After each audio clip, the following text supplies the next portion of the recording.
On paper, the BYU cornerback and safety positions appear to be the strongest on BYU's defense going into this fall. What are two of their studs in that secondary, thinking of the unit itself and also how spring ball went? We'll let you hear from that. And the NFL draft really gets underway for BYU today. Let's talk about it.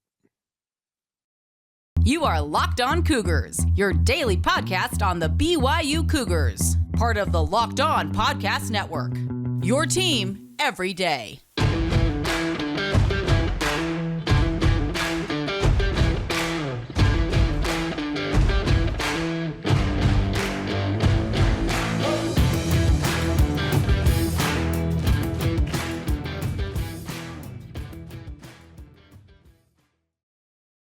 What's up, my friends? I'm Jake Hatch, your host here on Locked On Cougars, your resident BYU insider. Thank you for making Locked On Cougars your first listen today. Thank you for being an everydayer with us here on the Locked On Podcast Network.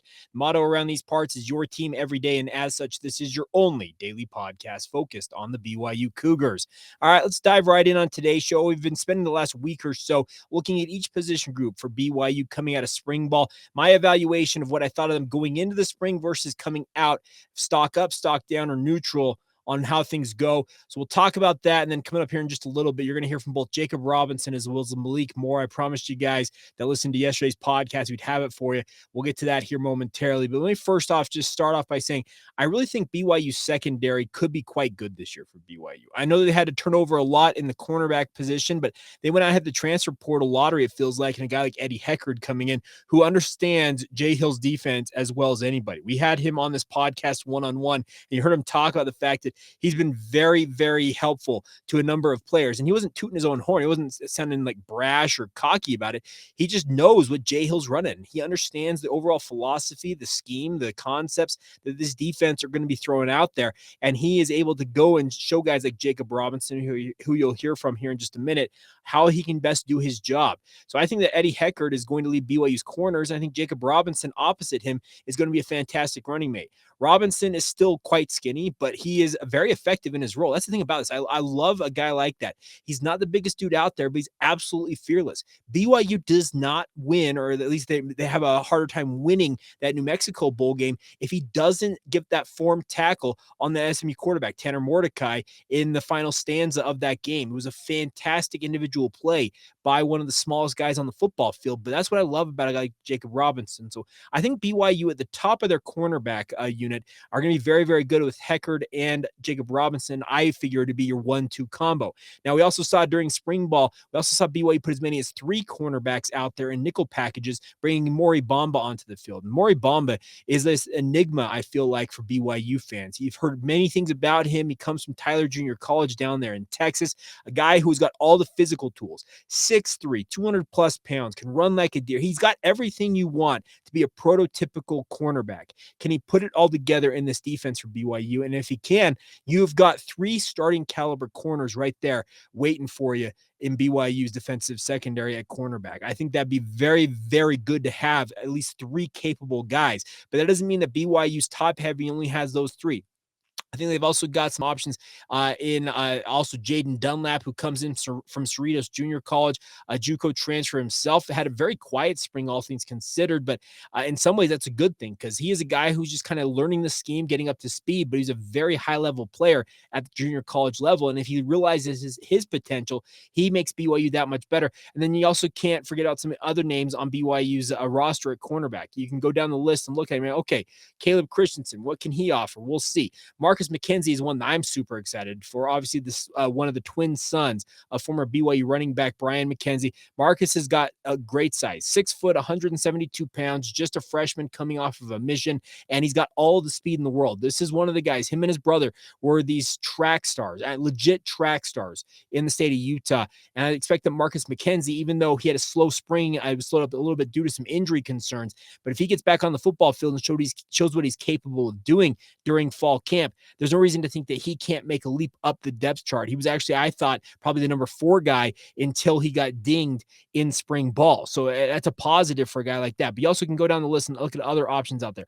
Quentin Rice was a guy that I was excited to see. He ended up spending spring ball in a big leg brace. I assume that's a pretty significant knee injury that he'll be having to rehab there. So it's unfortunate for him. But you also can't forget about guys like Jakob Boren in this mix as well. Boren was a guy we all know when he's been called upon has been a contributor for BYU's defense. Is he well down the depth chart at this point? Yeah, absolutely, the cornerback position, but that he brings quality depth to that position group. So I really like where BYU's corners are at. And I the one thing I will always defer to is Gennaro Guilford and his ability to coach up his guys. He has been so good for so long, making sure that his guys understand the routes, the concepts, what he's trying to accomplish on defense, and they go out there and execute. So that's one thing I'm actually very, very confident in going into this fall is that BYU's cornerbacks, yes, they may not have the elite depth you want them to have quite yet, but they have a lot of depth pieces. And I'm expecting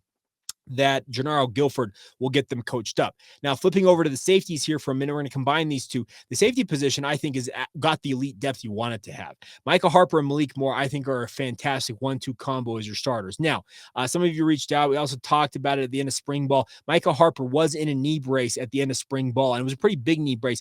But per Jay Hill, he had an injection in the knee to deal with apparently some issue. I think he used the term arthritic or something like that, which is I'm not sure that you want to hear arthritic in a guy who's 20 years old, maybe younger than that. But Micah Harper is expected to be full go by the time training camp comes around. And if him and Malik Moore are truly healthy and able to go out there and show out, the funny thing about this is they've both been on this roster for 3 and 4 years. Actually, in the case of Malik Moore, 5 years now, but they've never played alongside one each other due to combinations of injury and that type of stuff.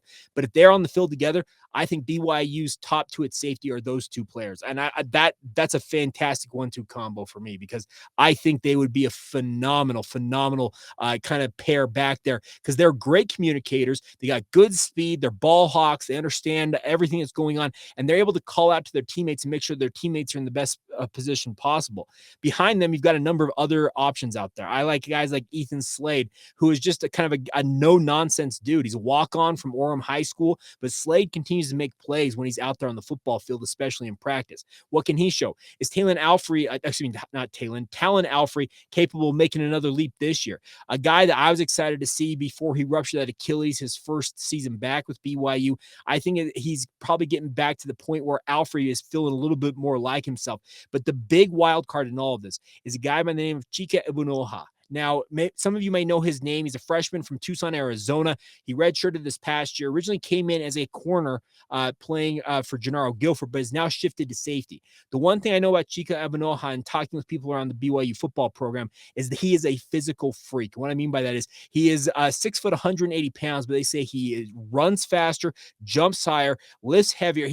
He plays and looks and everything else bigger than he actually is. And they're super excited to see what he's capable of becoming in BYU secondary at the safety position. The sky is the limit for a guy like him. So I really look at the safety group and I'm really, really intrigued by it. You also have guys like Ty Burke, Raider Demooney, who we talked about in yesterday's podcast. For those of you out in the mailbag, Raider Demooney is a former 4-star prospect, 6'2", 210 pounds.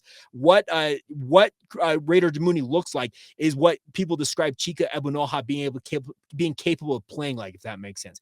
6'2", 210 is prototypical size for a safety in college football. Well, that's a guy like Raider Demooney. Well, that could be 4, 5, 6 guys potentially deep in the safety group for BYU who are capable of contributing. Because I didn't even mention guys like Tanner Wall, Crew Wakely, Petey Tuilapelotu, on down the list. There are Preston Rex also the younger brother of Isaac Rex, son of Byron Rex. Preston has shown some things as well. So the funny thing about this is the safety group might truly be the deepest on BYU's roster, but the sad part is you can only play maybe 3 of them at the very most, and that might be a combination of throwing out a guy like Micah Harper, who has experience playing cornerback during his BYU career. Remember back in the 2020 season, he started the vast majority of that season at cornerback. If you need to put him in the slot potentially to guard a wide receiver, he's capable of doing that, and then you can move Malik Moore, maybe Talon Alfrey out there and have a 3 safety alignment. So the combinations, the ability to adjust and throw different guys out there in different combinations for BYU secondary, I truly think will be their calling card.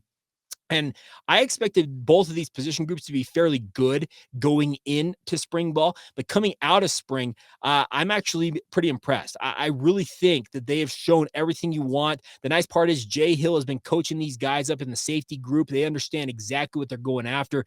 No offense to the previous staff, but at times it felt like the safeties were a little bit listless out there on the back end of BYU's defense, just kind of like wandering around, trying to figure out what's going on. They know exactly what is going on here. And you're going to hear from two guys who understand what this defense is all about, the comparison last year to this year, because both of them were starters on last year's defense and now are adjusting to this year's defense. And you're going to hear from them next, speaking of Malik Moore, as well as Jakob Robinson. So we'll get to that conversation coming up here momentarily.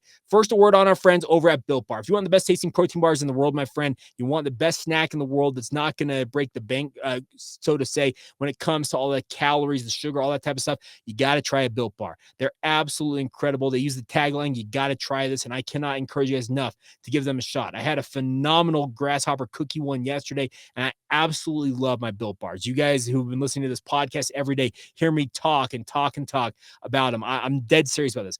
I love Built Bars. This is no joke. They're coming 100% real dark chocolate. But more importantly, the macros on these things are absolutely incredible. 130 calories, 4 grams of sugar with a whopping 17 grams of protein packed into each one of these. The best part is they taste amazing. They taste like a candy bar. I'm legitimately serious. They taste like a candy bar. And you can just go to built.com and place your order there. Get your custom order of whatever flavors you want at built.com. And while you're there, use the promo code LOCKEDON15 for 15% off your order. Or if you need them right now, stop by your local Smith's and or Sam's Club today to pick up your Built Bars. The best part is they've got 4-bar packs available at Smith's and a 13-bar pack available at your local Sam's Club if you need to pick them up today. They got a number of flavors in those regards, but if you do need a custom order, a flavor that may not be available in stores, get to built.com. Once again, promo code LOCKEDON15 for 15% off your order. So once again, it's LOCKEDON15 for 15% off your order at built.com, or stop by your local Smith's and or Sam's Club today and enjoy the best tasting protein bars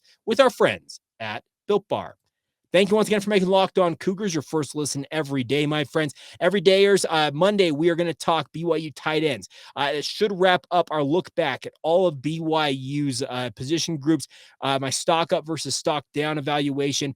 And I think stock up is on BYU safeties. We'll talk about tight ends on Monday, and you're also going to hear from Ethan Erickson. Now, Ethan had a pretty light spring ball because of some injury concerns, but he's got some great thoughts on what he expects from BYU's offense, what he hopes to be able to contribute for BYU this year. We'll get to all of that on Monday's show, and also a recap of the NFL draft. We'll talk about the draft coming up here in just a minute as well. But time now to let you guys hear an exclusive 1-on-2 conversation or 2-on-1 conversation with Malik Moore and Jakob Robinson. I had a chance to catch up with them right at the end of BYU spring ball. Had a great chat about what they're making of this new defense for BYU, as well as what they're expecting as they go into this season, leading BYU secondary as well. Audio quality on this one just a little bit less than I would have liked it to be, so just bear with me. But without further ado, here you go, Malik Moore and Jakob Robinson on the Locked On Cougars podcast.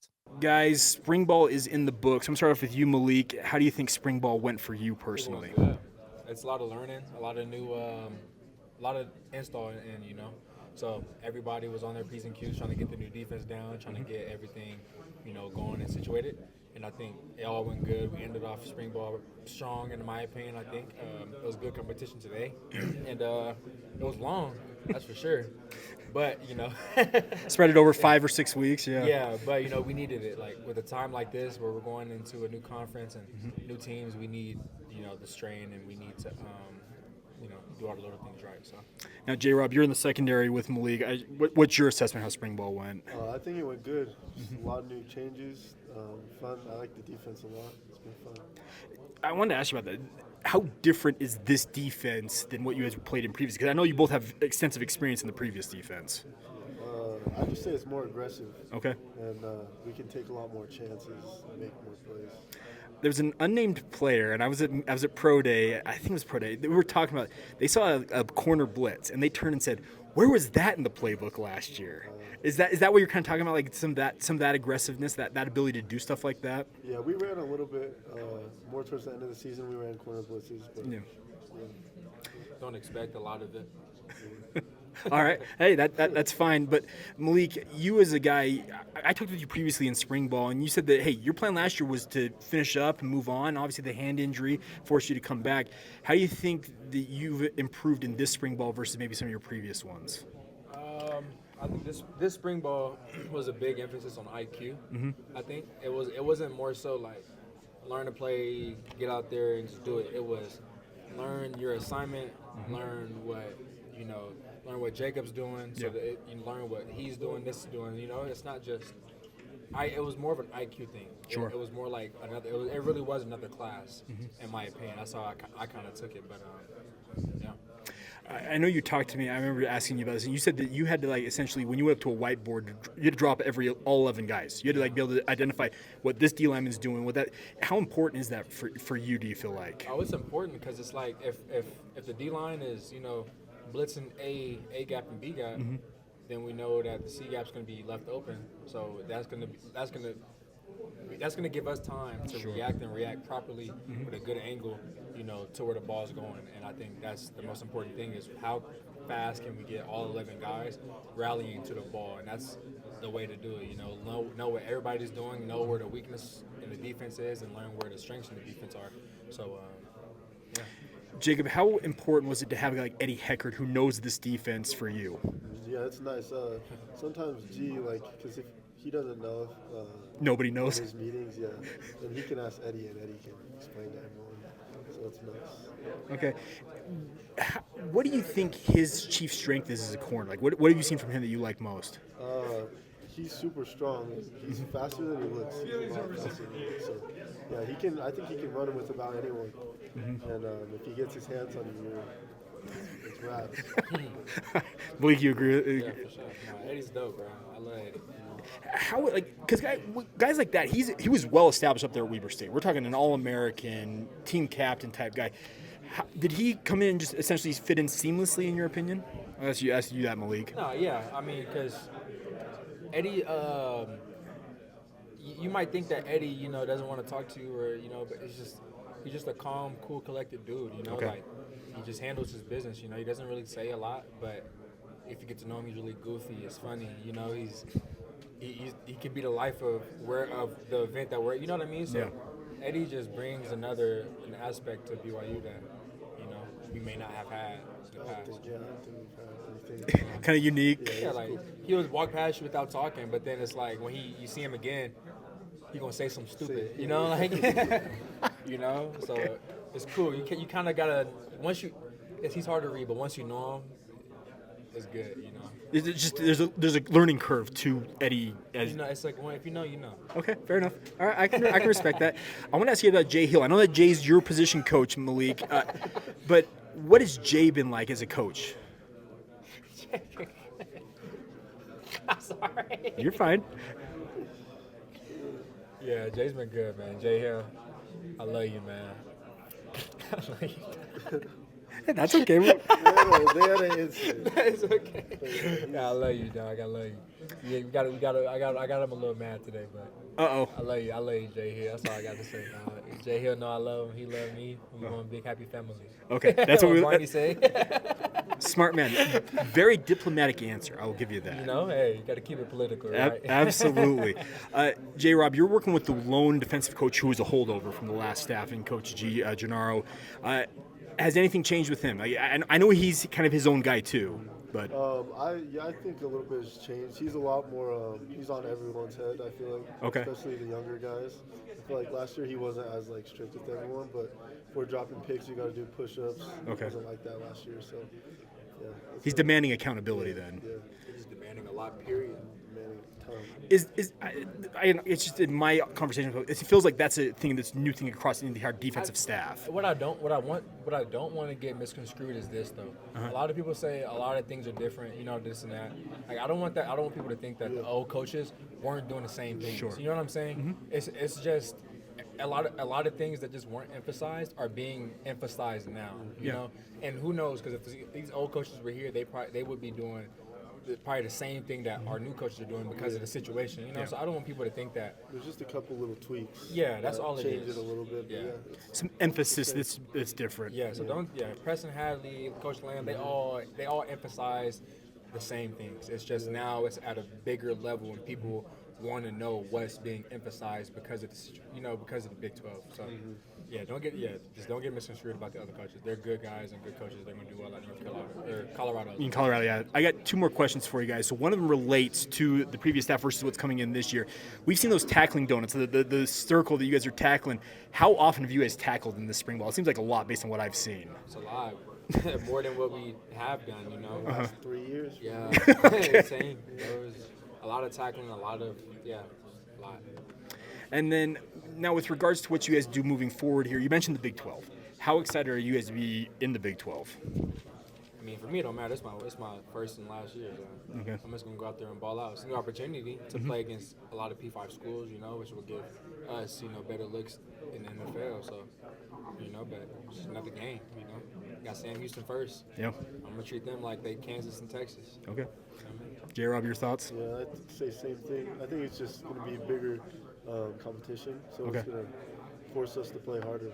There you go. BYU safety Malik Moore, as well as cornerback Jakob Robinson. A big thank you to both of them for taking the time to join us here on the podcast. And you heard them talk about it. They were a little bit defensive of the philosophy last year with BYU's defense, but at the same time acknowledge the struggles that they had last year as well. And I felt it was a very fair conversation between them. I actually really appreciated some of their insight that was unprompted. That's the thing about this. I love when guys are willing to kind of give context and add pieces to the conversation that I honestly may not have known about. So a big thank you to both of them for taking the time. And I very much look forward to seeing both of those guys have big seasons this year for BYU. Malik has got one season to get it right. He had hopes of being headed to the NFL in this NFL draft, but had that hand injury, the broken hand that cost him 2/3 of the season last year. He is back for a super senior season and expects to have a much bigger year than he did a year ago. And I, for one, expect him to have a similar type output. And the nice part with Jakob Robinson, he's still got some time on his hand. He can continue to develop, but he's already become a very good cornerback,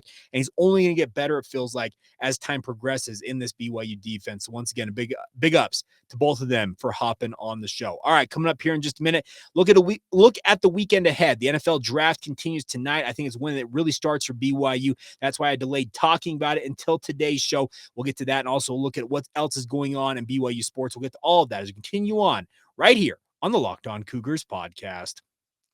Thank you once again for making Locked On Cougars your first listen today. Thank you for making us a part of your routine whenever you listen and or watch us. Cannot thank you guys enough for your continued support of the podcast. If you'd like to advertise with the show, we'd love nothing more than to work with you guys, represent your brand, your company, or your product. Please reach out, lockedonbyu@gmail.com. We'll get you in touch with our sales team and get you on the road to advertising success in the podcast sphere. It's a really, really fun venture, and how to say that right? I would love nothing more than to work with you guys if you would like to work with me. I'll put it out that way. So lockedonbyu@gmail.com is the email address. All right, the NFL draft, the first 31 picks are in the bag as of last night. Dalton Kincaid, the former Utah star, got taken by the Buffalo Bills, and not surprised at all that he was a first-round draft pick. But I'm going to make a bold prediction right now. I think that BYU will see their first guy taken off the board in the first half of tonight's 2 rounds. I think that Blake Freeland very easily could end up in the second round of this draft. At the very worst, I expect him to be taken by the end of tonight. I could be completely wrong about that, but everything I'm reading and my gut feeling is that he is a second round prospect. Offensive tackles, this skill set is so highly coveted in the NFL for guys who can project to being high-level players at the offensive tackle, particularly at the left tackle position. And a guy like Blake Freeland, I think, is going to have NFL teams knocking down his door. He told the Deseret News, Jay Drew, that he said, truthfully, I've got no idea. Projections anywhere between the second and the fourth rounds. I think if he is still on the board in the fourth round, he's going to be an absolute steal for a team. But I'm going to guess that he goes in the second round tonight. And we'll see. I'll recap all of what happens in the draft on our Monday edition of the show for you everydayers out there. But the nice part is I think that he's going to go fairly high. I've got this feeling that Jaren Hall you're going to see him go off the board pretty early on day 3. Speaking of tomorrow, I think rounds 4 or 5 is starting to where I see quarterbacks get picked up again, and teams that I would love to see these guys land with. For example, I am an unabashed 49ers fan. You guys probably see it on YouTube. I've got that 49ers hat. I'm pointing right to it right there. I'd love nothing more than to see Blake Freeland as as the San Francisco 49ers right tackle for right now. As Trent Williams gets a little bit older, that's when you move him to left tackle. Getting him in the 3rd round, which would kind of nullify my prediction for Blake Freeland. But if I can get the 49ers to pick Blake Freeland, I would love it. A guy like Jaren Hall, I'd love to see him end up with the Indianapolis Colts. And you're probably saying, Jake, what in the world? They picked Anthony Richardson last night.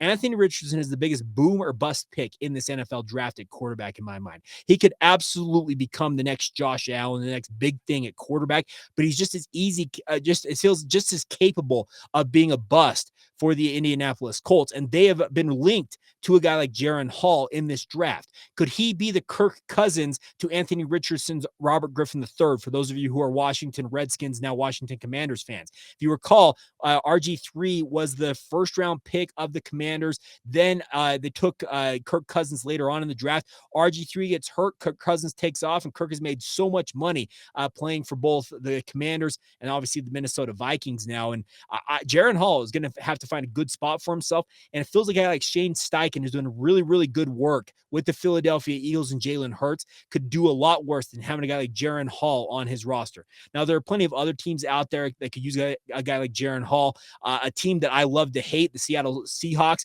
is a great spot for him there to be Geno Smith's backup potentially in Seattle. I'd love to see that happen, but I expect that Jaren Hall is probably a 4th or 5th round pick. And I think Puka Nacua is probably coming off in the 6th or 7th round. And I truly believe if Puka is right and finds himself in the right situation, he will easily outperform that draft position. He will perform, I think, more as a 4th round pick if given the right situation and the right opportunity. I just think that his injury history at BYU is going to knock him down. I expect to see him in the 6th and 7th rounds. And I'm also going to throw this out there. If a team is going to take a flyer on any other BYU player in the draft, it's going to be Caleb Hayes. He'll be a 7th round pick. I think the very tail end of the draft, maybe like a guy like Mr. Irrelevant type pick, just because the team saw his pro day stats and said, man, that's just a freak athlete. Let's see what we can get for him. It's a relatively low risk deal to bring him in on a 7th round deal. But a guy like Caleb Hayes could make BYU have 4 draft picks in this year's draft. And it'd be a phenomenal output for the Cougars. The other part about it is there's going to be a number of guys who get free agent deals. Guys like Harris LaChance, I feel like, will get a look via undrafted free agent territory. I hope Houston Haymuli gets a chance at fullback in that realm. There's a number of other guys down the list. Peyton Wilgar, Joe Tukuafu. I hope all of them get the opportunity to continue their playing career in one form or fashion. And some of them may ultimately have to land in one of these spring leagues, playing for the XFL or the USFL, which have a number of former Cougars playing them right now. The USFL's got Corbin Kafusi, Troy Warner, Diane Lake, Diane Gonwolaku. I probably should pronounce that correctly. They're all playing in the USFL right now. We saw Tijan Karoma. He is with the Seattle, what are they called? The Seattle Sea Dragons. Is that what they are? They are in the XFL playoffs. There's a number of former Cougars having opportunities to play professional football, albeit not in the NFL. And I can see some of these guys, if they don't get the look they're getting, or they feel like they should be getting from the NFL coming out of this draft via the undrafted free agent territory or workout opportunity, tryout opportunity is what I should say. I could see them potentially landing with the XFL or the USFL to continue their playing career, but I just hope all of them are able to continue their playing career if they so desire. And that's the nice part about this is it appears that 3 or 4 of these guys are truly going to be roster guys in the NFL. And I'm speaking of the top 3 easily: Blake Freeland, Jaren Hall, Puka Nacua. I fully expect all 3 of them to be on 53-man rosters going into next season in the NFL. And I think Caleb Hayes, if he ends up getting taken in the 7th round, that means a team thinks he's capable of being a roster type player. And we'll see what happens. But I'm looking forward to the NFL draft. I always enjoy watching it. It's just one of those things. I'm kind of a nerd for stuff like this, but I hope you guys will enjoy the opportunity to sit down and watch these former Cougars get their opportunity to go out and live their dreams. And we'll recap it all on our Monday edition of the show. Now, a couple other quick notes is a big congratulations to BYU baseball. They clinched their 9th straight, a home winning record via an 8-7 walk-off win last night. And it came by way of a steal of home. And that That doesn't happen very often for BYU baseball or in the baseball ranks as a whole. Really cool stuff. Tate Gamble came home on a wild pitch to win it for BYU. Beating Portland 8-7, as I said, in 10 innings last night. That series will continue tonight, 6 o'clock first pitch. Tomorrow, first pitch is set for 1 o'clock. If you want to get out to Miller Park and enjoy BYU baseball. But they're one of the hottest hitting teams in the West Coast Conference, if not the entire country right now. Speaking of BYU baseball, and if you have an opportunity to get out and watch it, the sports season's kind of winding down around here in BYU land with the winter semester ending, but there's still an opportunity to watch BYU softball, BYU baseball, track and field as well, getting towards the end of their season, but they're still competing as well. So best of luck to all those athletes this week as they continue their seasons as well. And by the way, another quick shout out, if you guys are BYU students, athletes, etc., who are graduating this week during BYU commencement, cannot congratulate you guys enough. That's awesome. Just a tip of the cap to all of you Cougars who are graduating this week. If you have a family member, a friend, I don't know, a significant other who is graduating, just pass along my congratulations to all of them via digital means. I cannot express how cool it is to see people going to BYU, living their dream of being a student there. And obviously, as BYU says, the world is our campus. They go out into the world and do a lot of good. I've got dear friends who are spread out around this entire country. A couple of them actually international right now, who I met at BYU. I'm still very close to from my time in Provo. It's a great time. So congratulations to all of you on making it through and graduating, getting that paper, getting that degree in hand. All right, so there you go. That is going to wrap up today's edition of the podcast. Hope you guys have a fantastic weekend. I'll hop on and do some shorts as BYU players get taken in the NFL draft as quickly as I am capable of doing. We'll recap all that on Monday. So make sure you're an everydayer and join us right here on Locked On Cougars every single day. And a big thank you once again for making us your first listen of the day. Until tomorrow, until Monday, my friends, have a great week. And this has been the Locked On Cougars podcast. See ya.